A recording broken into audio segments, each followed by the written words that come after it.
Hello friends, welcome to Educom. आज हम start करने जा रहे हैं topic general introduction of partnership का न्यूमेरिकल नंबर 4। देखिए न्यूमेरिकल नंबर 4 क्या कहता है। P and S are started a partnership firm on 1 January 2016। P और एस ने स्टार्ट किया है बिजनेस 1 जनवरी 2016 को। उनकी कैपिटल कितनी दे रखी है अपने को, 1000 और 10,000। ठीक है। On 1 January 2016, P introduce additional capital. P ने एडिशनल कैपिटल कब लगाई है? 1 मार्च 2016 को। 1 मार्च 2016 को उसने एडिशनल कैपिटल इंट्रोड्यूस की है। ठीक है। कितने रुपए? 4,000 रुपए। On that day S withdraw 3,000 rupees from his capital. इसी दिन 1 मार्च को ही एस ने विड्रॉ किए हैं पैसे कैपिटल को, 3,000 रुपए। ठीक है। C entered in the firm. C enter हुआ है फर्म में 1 जुलाई 2016 को विद द कैपिटल। उसकी कैपिटल कितनी है? 15,000 रुपए। ऑन दैट डे मतलब 1 जुलाई को P and S introduce additional capital. P और एस ने एडिशनल कैपिटल लाए हैं। ठीक है। कितनी एडिशनल कैपिटल लेके आए हैं? 6,000 पी लाया है और एस कितनी लेके आया है? 5,000। Profit and loss are distributed in capital ratio. जो प्रॉफिट है और जो लॉस है वो कैसे डिस्ट्रीब्यूट किया जाएगा? कैपिटल रेशियो में डिस्ट्रीब्यूट किया जाएगा। The profit of the form the year of 2016। Profit कितना दे रखा है आपको? प्रॉफिट जो है वो गिवन है क्वेश्चन में, वो है 29,800। आपको क्या करना है? P&L एप्रोप्रिएशन अकाउंट बनाना है और P&L एप्रोप्रिएशन अकाउंट बनाना है और डिटेल में कैलकुलेशन दिखानी है। ठीक है। देखिए आपको प्रॉफिट दे रखा है। प्रॉफिट आपको कितना दे रखा है? 29,800। और आपको कोई भी एडजस्टमेंट जो है वो गिवन नहीं है, तो यही जो प्रॉफिट होएगा इसको ही क्या कर दिया जाएगा? डिस्ट्रीब्यूट कर दिया जाएगा पार्टनर्स के बीच में। तो लिखा जाएगा 2 partners capital account P, S and C। ठीक है। अब अपने को जो प्रॉफिट है वो किस रेशियो में बांटना है? कैपिटल रेशियो में बांटना है। तो कैपिटल अपने को कैपिटल जो है वो कैलकुलेट करनी पड़ेगी, क्योंकि कभी कैपिटल आई है, कभी कैपिटल जो है वो विड्रॉ की गई है, फिर एडिशनल कैपिटल लगाई गई है। तो इस कंडीशन में क्या किया जाता था? हम प्रोडक्ट मेथड से कैपिटल को कैलकुलेट करते थे।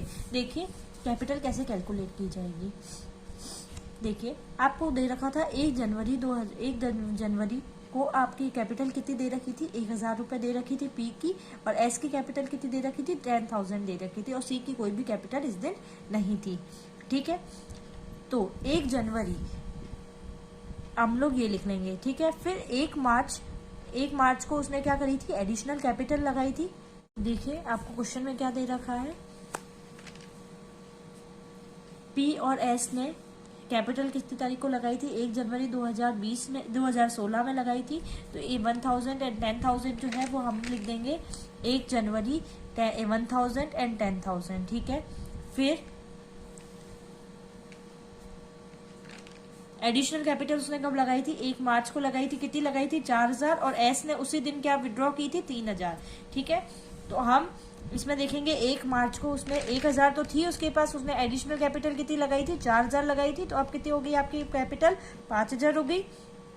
और 10,000 थी, उसने 3,000 रुपए विड्रॉ कर ली थी, तो कितनी हो जाएगी अपने पास? 7,000 हो जाएगी। ठीक है। फिर 1 जुलाई एंटर हुआ था सी, और उसने कितनी इसमें कितनी कैपिटल लगाई थी? 15,000। और एडिशनल कैपिटल पी और एस ने उस दिन कितनी लगाई थी? 6,000 एंड 5,000। ठीक है। तो हम टेबल में चलेंगे। 1 जुलाई को आपके पास कितनी कैपिटल थी? 5,000 थी। उसने क्या करी? 6,000 रुपए और एडिशनल कैपिटल लगाई, तो आपके पास कितनी आ गई? 11,000। 7,000 थी, उसने कितनी और कैपिटल लगाई? 5,000 और कैपिटल उसने एडिशनल कैपिटल लगाई है, तो कितनी हो गई आपके पास? 12,000। और ये 15,000 जो है वो उसमें सी ने कैपिटल लगाई है। ठीक है। अब हम इसके पीरियड्स कैलकुलेट करेंगे। देखिए 1 जनवरी ये 1,000 और 10,000 कितने दिनों तक रहा? ठीक है। 1 जनवरी से रहा है, तो 1 जनवरी और 1 जनवरी और फरवरी। ठीक है। जनवरी और फरवरी तो कितने महीने हो गए? 2 महीने हो गए। ठीक है। 5,000 कितने महीने रहा? 1 मार्च से लेके अपने को 1 जुलाई तक को कैलकुलेट करना होता है। ठीक है। तो मार्च, अप्रैल, मई, जून, तो कितने महीने रहे? 4 महीने रहे। जुलाई, जो हमारा जो एंड कब हो रहा है, अब हमारा जो पीरियड है फाइनेंशियल ईयर है वो कब एंड हो रहा है, 31 दिसंबर को एंड हो रहा है। तो जुलाई से काउंट करेंगे कि हमारे पास ये 11,000, 12,000, 15,000 कब तक रही है। जुलाई, अगस्त, सितंबर, अक्टूबर, नवंबर, दिसंबर, तो 6 मंथ रही है, तो हम लोग 6 लिख देंगे। अब इसका प्रोडक्ट निकाल देंगे। 1,000 into 2 2,000, 10,000 into 2 20,000, 5,000 into 4 20,000, 7,000 into 4 28,000, 11,000 into 6 66,000, 12,000 into 6 72,000 and 15,000 into 6 90,000। तो आपके पास टोटल कैपिटल कितनी आ गई, 88,000, 1,20,000 एंड 90,000। अब इसका रेशियो क्या हो जाएगा, 88, 120 और 90। इसको अपन 2 से काट देंगे तो 44,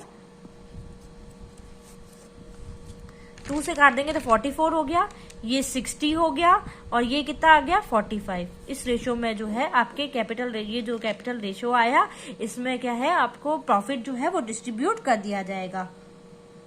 देखिए प्रॉफिट आपका कितना था 29,800, 29,800 में 44, 29,800 इंटू 60, 29,800 इंटू 45।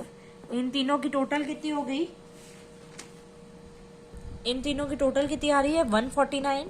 तो हम तीनों में क्या कर देंगे 149, 149, 149 से डिवाइड कर देंगे तो आपके पास आ जाएगा 8800, 12,000 एंड 9,000।